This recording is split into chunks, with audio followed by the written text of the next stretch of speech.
नमस्ते बच्चों, नोटबुक में आप सभी का एक बार फिर से स्वागत है। हमेशा की तरह हम आपके सामने एक नए पाठ के साथ उपस्थित हैं, जिसका शीर्षक है शब्द भंडार।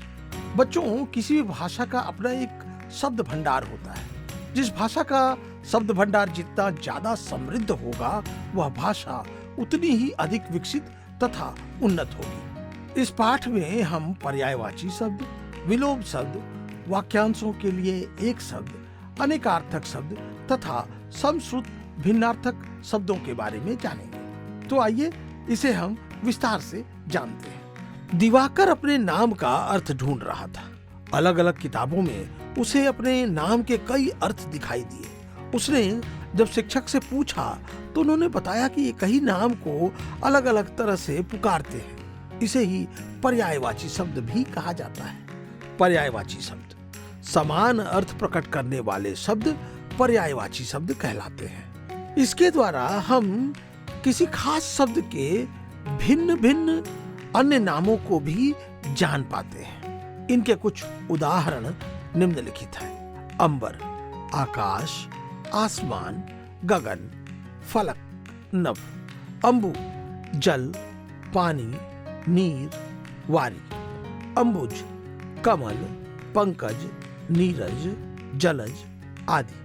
अंबुद, मेघ, बादल, घन, घटा।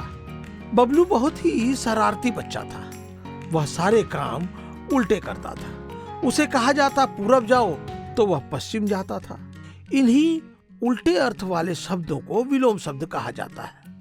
विलोम शब्द विपरीत अर्थ रखने वाले शब्द विलोम शब्द कहलाते हैं। इन्हें विपरीतार्थक शब्द भी कहा जाता है। इसके द्वारा हम एक शब्द के साथ साथ उसके विपरीत अर्थ वाले शब्द के बारे में भी जान सकेंगे और इस तरह हमारा शब्द भंडार और अधिक विकसित होगा। आइए इसे हम विस्तार से समझते हैं। इनके कुछ निम्नलिखित उदाहरण हैं। अर्थ, अनर्थ, आदर्श, यथार्थ, आय, व्यय, आहार, निराहार, आविर्भाव, तिरोभाव, आमिष, निरामिष, आजादी, गुलामी, अनुकूल, प्रतिकूल। रवि ने रिक्शे वाले से कहा कि मुझे ऐसे व्यक्ति के पास ले चलो जो चिकित्सा करता है। तब रिक्शे वाले ने कहा कि सीधे सीधे क्यों नहीं कहते कि तुम्हें चिकित्सक के पास जाना है। रवि इससे काफी शर्मिंदा हुआ। आप सभी को यह बात समझ में आ गई होगी कि ऐसा व्यक्ति जो चिकित्सा करता है उसे हम चिकित्सक कहते हैं। व्याकरण में इसे ही वाक्यांशों के लिए एक शब्द कहा गया है। आइए हम इसकी परिभाषा जानते हैं। वाक्यांश के लिए एक शब्द। भाषा को संक्षिप्त करने हेतु वाक्यांशों के लिए एक शब्द का प्रयोग किया जाता है। इससे हम कम शब्दों में किसी बात को आसानी से कह पाते हैं। इनके कुछ उदाहरण निम्नलिखित हैं। अवसर के अनुसार बदल जाने वाला, अवसरवादी। अच्छे चरित्र वाला, सच्चरित्र। आज्ञा का पालन करने वाला, आज्ञाकारी। अपने देश से दूसरे देश में सामान भेजना, निर्यात। रमेश दूरदर्शन पर समाचार देख रहा था। उसने सुना कि महंगाई से आम जनता बहुत परेशान है। उसे समझ में नहीं आया कि जनता के साथ आम क्यों परेशान है। आम तो एक फल है, भला वह कैसे परेशान हो सकता है। जब उसने शिक्षक से पूछा तो शिक्षक ने हंसते हुए बताया कि यहाँ आम का अर्थ साधारण से है।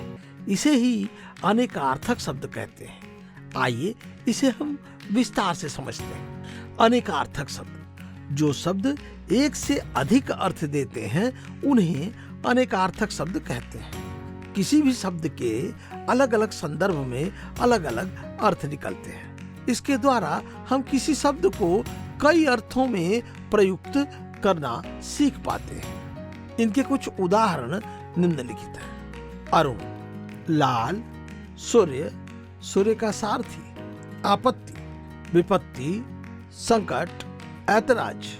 अपेक्षा, इच्छा, आवश्यकता, आशा। आराम, विश्राम, रोग का दूर होना, निरोग होना। अंबर, आकाश, अमृत, वस्त्र। विवेक को हिंदी में बहुत कम अंक मिले। उसने शिक्षक से कारण पूछा तो उन्होंने कहा कि तुमने उत्तर लिखते समय धरा को धारा लिखा है, नीर को नीड़ लिखा है, इसलिए तुम्हारे अंक कटे हैं। विवेक ने कहा सिर्फ एक मात्रा के कारण सारे अंक कट गए। शिक्षक ने विवेक को समश्रुत भिन्नार्थक शब्द के बारे में बताते हुए कहा कि इसमें एक मात्रा नहीं लिखने से पूरा अर्थ का अनर्थ हो जाता है। विवेक ने समश्रुत भिन्नार्थक शब्द पढ़ा तब उसे समझ में आया कि उसने क्या गलती की थी। समश्रुत भिन्नार्थक शब्द कुछ ऐसे भी शब्द होते हैं जिनका उच्चारण तो लगभग एक सा ही होता है, परंतु उनके अर्थ अलग अलग होते हैं। समश्रुत भिन्नार्थक शब्द द्वारा हम शब्दों के अर्थ की सूक्ष्मता को समझ सकेंगे तथा गलत शब्द के प्रयोग से बचेंगे। इनके कुछ निम्नलिखित उदाहरण हैं। हंस, हंसना, हंस एक पक्षी, शोक, दुख, शौक, रुचि, आसमान, आकाश, असमान जो बराबर नहीं है। तो बच्चों, हम उम्मीद करते हैं कि आपने शब्द भंडार को पूरी तरह से समझा होगा। अपने शब्द भंडार को समृद्ध करने के लिए इन शब्दों का निरंतर अभ्यास तथा प्रयोग करना सीखें। फिर मिलेंगे एक नए पाठ के वीडियो के साथ। तब तक के लिए हम विदा लेते हैं।